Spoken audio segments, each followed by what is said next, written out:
When you look at what the boreal forest means to the global community, it's been described as the lungs of the planet.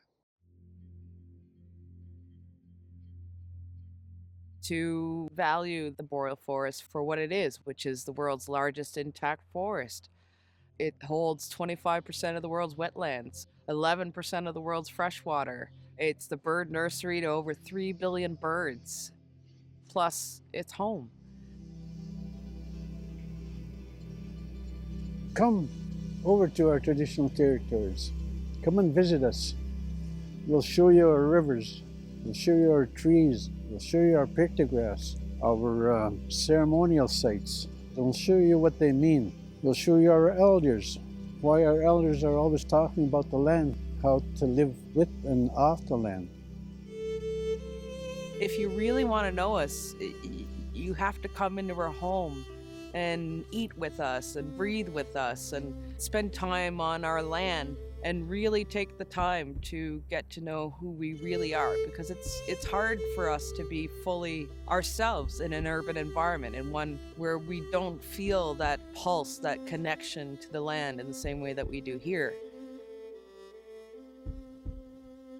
The boreal forest is absolutely important because to us, our identity is embedded within the land and expressed through the trees itself, through the land itself, that carries that identity of who we are as a people. We depended on the land so much that we are part of the land. Our names in many tribes are people of the land.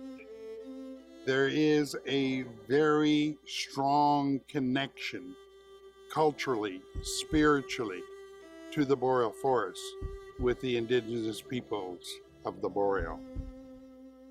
We come from that land. You can't remove us from it. Askiwinok, that means soil people. That's our name. Askiwinok. That's who we are. We're related to this land. It's hard to put into words that connection that you have when your ancestors have lived here for so long, thousands of years, time immemorial, and you are living in that same landscape, and how connected you are to that through your bloodlines. The boreal forest is the last ancient forest on Earth that is relatively intact. Those forests that have never had a road cut through them, that have never had logging machines go in, that have never been mined, oh, these forests are really valuable. And by the way, they're pulling in our carbon pollution, oh, and they're filtering our water, and so we need to leave them standing, we need to leave them whole. Most of the time, people think of tropical rainforests as sort of the most carbon-rich places, but the Canadian boreal and the boreal ecosystem globally holds more carbon than any other terrestrial ecosystem on the planet. Most of the carbon in the boreal is hidden. It's where you can't see it. It's not in these big trees. It is in the soil. It is in special types of soil. It is in the permafrost that is, now frozen soil that's locked up centuries and centuries worth of carbon. It's also in the incredible peatlands, the boggy forest. It often feels very sponge-like, and it's because of just the decades and centuries of organic material that falls onto the floor, makes this rich soil, this carbon-rich soil, and it's so important to the healthy and stable climate that we seek. There are countless lakes, there are countless rivers, wetlands with water standing. In some places, 75% of the surface is water.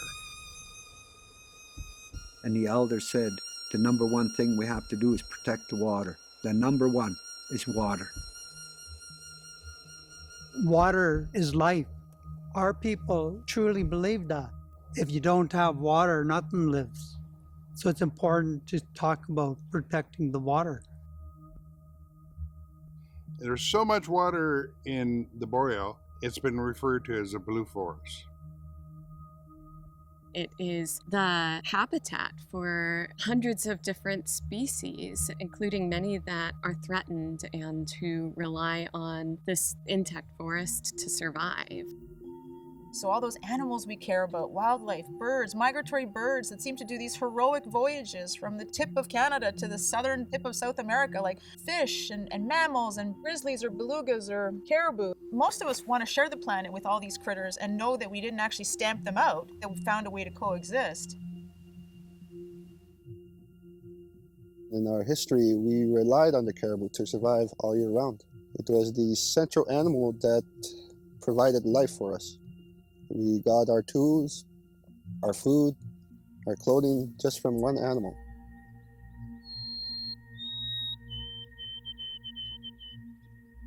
Birds are such an integral part of forests. They get their food from forests. They nest in forests. Forests are habitat for birds. So we did some modeling work and have determined that there are 1 to 3 billion birds that nest in the boreal forest every year. In the fall, when you add the young of the year, that means there's 3 to 5 billion birds that come flooding out of the boreal forest. And so it's a really rich tapestry, both of water, carbon, species, and indigenous cultures that have evolved in those landscapes over thousands of years.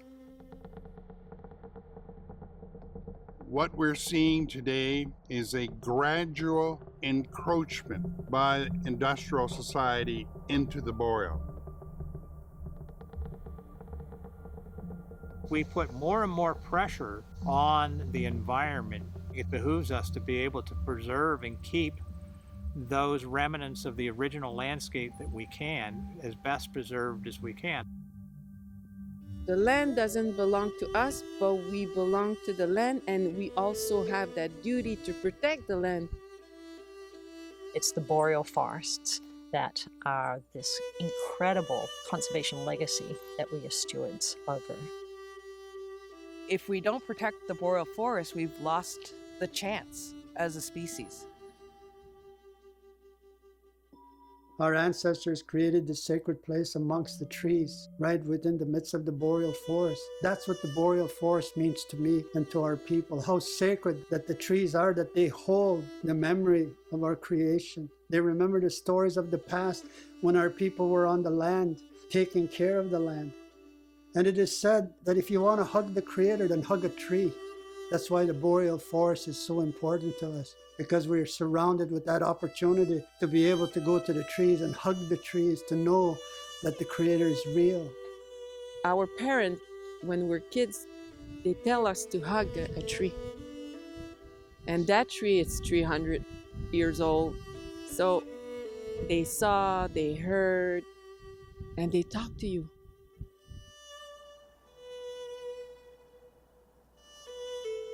We've been here for tens of thousands of years.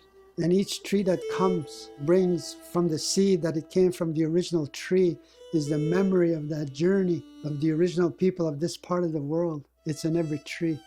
The memory's in the tree. Biodiversity is so important for the sustainability of the planet. All of the different species that interrelate with each other have a purpose and have a role to play. And if we remove any of them, something is going to be lost from the whole system. And the elders have said it eloquently and very simply. If you want to learn about life, let me take you to the land. Let me take you into the forest and hear the trees as they share the remembrance of the origins of creation. Everything that is alive, everything that you see was created. And when it's created and you're part of that creation, then it becomes your family. When we can reach this level of understanding to know that we are brothers and sisters, it does something to your spirit. One said, I'm your brother, you're my brother. It does something to you. It does to me when people say that. Rather than look at me as something different or disconnected, I'm connected, you're connected, we're all connected.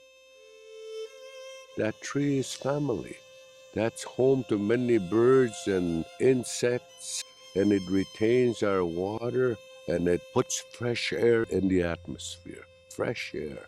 What a job. The fact that trees breathe out, if you will, oxygen, we breathe in that oxygen, and then we breathe out carbon dioxide, which they breathe in.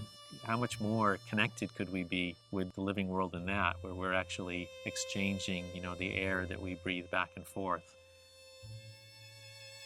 When we start looking at the very cycles of life, the carbon cycle, the water cycle, the phosphorus cycle, these are all dependent on these collaborative relationships, these kinds of symbioses. That is the dominant way that species have evolved, that it's really about coevolution, not the evolution of a single species on its own.